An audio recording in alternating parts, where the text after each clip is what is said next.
কি রে, অনেক তো হলো, এবারে বিয়েটা করবি কবে? বিয়ে বললেই কি আর বিয়ে? দাঁড়া, মনের মতন ছেলে পায় তবে তো করব। তা তোর মনের মতন ছেলে মানে কেমন ছেলে? আমার মনের মতন ছেলে হচ্ছে সেই ছেলে যে কোটিপতি হবে।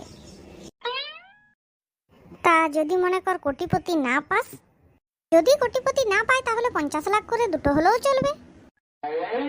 আর যদি মনে কর 50 লাখ করেও দুটো না পাস, তাহলে 25 লাখ করে চারটে হলেও চলবে।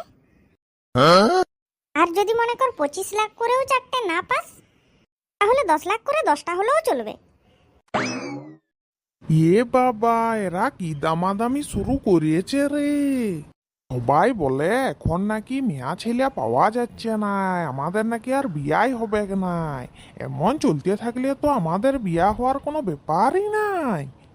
আজকে আমার জায়গা চলে এলো, আমি আর ট্রেন থেকে নামবো না। ইয়াদের দামাদামি শেষ পর্যন্ত না দেখলে চলে, এই সুযোগ হাতছাড়া করার লয়। তা বলি কি ম্যাডাম, হ্যাঁ বলুন। যখন দামাদামি 1000-এ নামবে তখন আমাকে খবর দিবেন।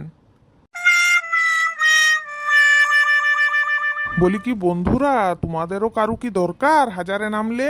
তাহলে আমি খবর পেলে তোমাদেরকেও জানাবো। তোমরা খালি লাইক, কমেন্ট, শেয়ার আর চ্যানেলটি সাবস্ক্রাইব করে দাও।